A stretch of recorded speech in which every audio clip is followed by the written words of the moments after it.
Selamat sore saudara-saudara yang terkasih dalam Kristus. Selamat sore juga Romo. Selamat sore Sandri. Selamat sore juga Bapak Ibu dan saudara-saudari sekalian. Baru saja telah terlaksana rapat pleno Dewan Pastoral Paroki Santo Mikael Gombong periode 2017-2020 dengan agenda laporan pertanggungjawaban pengurus. Apa maknanya laporan pertanggungjawaban ini dalam dinamika kerja kepengurusan, Romo? Laporan pertanggungjawaban Dewan Pastoral Paroki ini biasanya dilakukan di akhir masa kerja.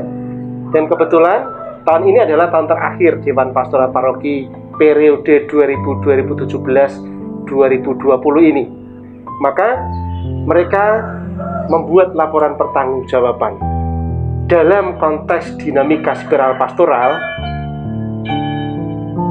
yang di dalamnya ada unsur-unsur pengalaman, lalu analisa, refleksi teologis, lalu ada tanggapan, evaluasi, dan pengalaman yang baru. LPJ atau laporan pertanggungjawaban pengurus ini merupakan pengalaman yang di dalamnya ada data-data mengenai persoalan-persoalan yang terjadi di tengah-tengah umat maupun di tengah-tengah masyarakat. Juga ada data mengenai pengaruh dari persoalan-persoalan tersebut di dalam kehidupan umat. Bukan hanya data mengenai persoalan dan pengaruhnya bagi umat, tetapi juga ada data-data mengenai tindakan konkret yang dilakukan oleh pengurus Dewan Pastoral Paroki dalam rangka untuk mengatasi persoalan tersebut. Maka ini menjadi sesuatu yang penting data ini, karena data ini menjadi acuan untuk proses penyusunan program kerja, program kegiatan Dewan Pastoral Paroki. Secara garis besar bisa jadi pengalaman yang terjadi bisa dikelompokkan menjadi dua, yaitu pengalaman keberhasilan maupun pengalaman kegagalan. Dan kedua pengalaman ini memiliki nilai formatif yang sama. Pengalaman keberhasilan mengajak kita semua untuk bisa tetap bersikap rendah hati, tidak menjadi sombong atas keberhasilan itu. Sementara pengalaman kegagalan juga memiliki nilai formatif mengajari kita supaya kita tidak pernah merasa putus asa, supaya kita tidak merasa kecil hati, tetapi supaya kita tetap punya harapan yang kuat, punya kesetiaan dan ketekunan untuk terus berusaha. Ini di satu sisi. Jadi laporan pertanggungjawaban ini menjadi salah satu bagian unsur penting dalam dinamika spiral pastoral, yaitu pengalaman.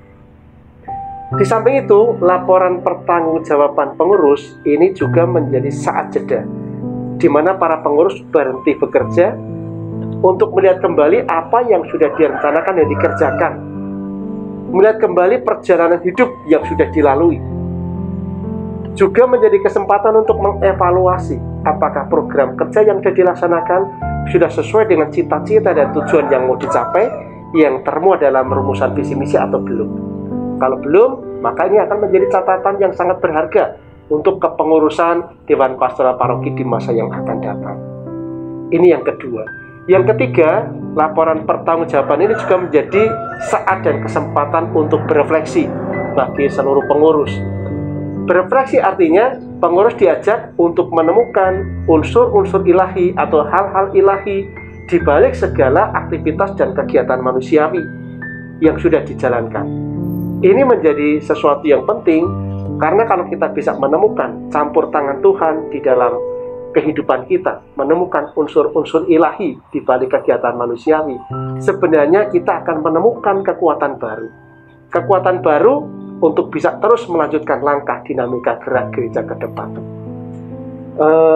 Ini tiga hal penting kenapa laporan pertanggungjawaban di dalam mekanisme kerja DPP itu menjadi sesuatu yang perlu untuk dibuat.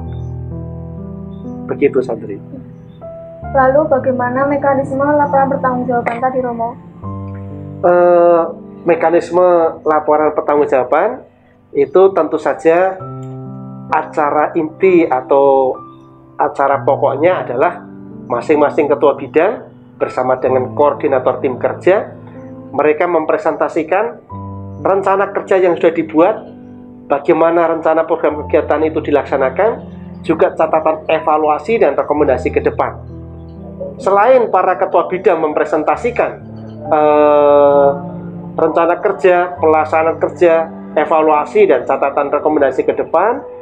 Juga para ketua stasi dan lingkungan melalui koordinatornya juga menyampaikan pandangan bagaimana program kerja yang sudah dilaksanakan oleh DPP ini ditindaklanjuti di tingkat-tingkat lingkungan dan stasi.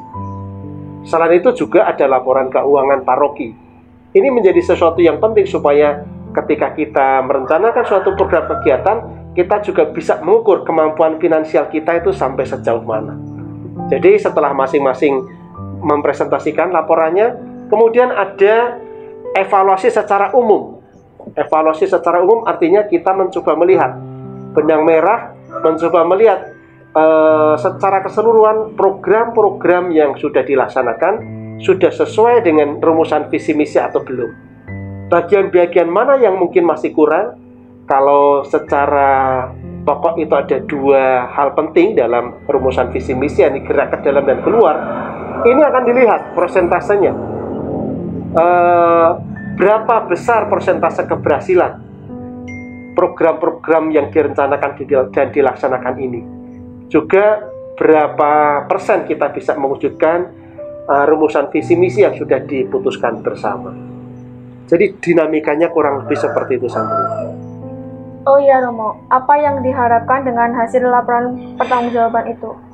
Jadi dengan laporan pertanggungjawaban yang dibuat, harapannya adalah pertama, para pengurus Dewan Pastoral Paroki itu bisa menggali, menemukan kayak semacam makna rohani bahwa dalam kurun waktu masa kerja 3 tahun, apa saja yang sudah dibuat, persembahan apa yang diberikan untuk gereja dan untuk Tuhan. Ini yang pertama.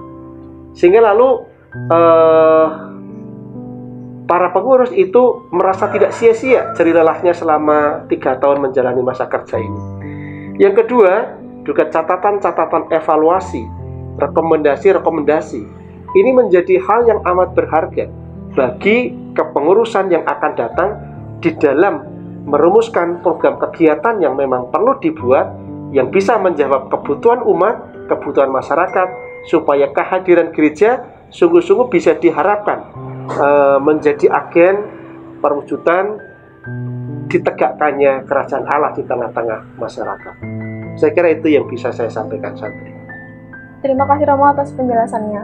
Baik, sama-sama.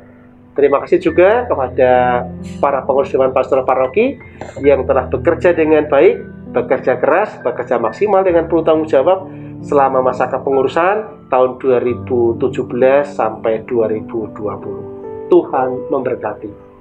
Berkah dalam.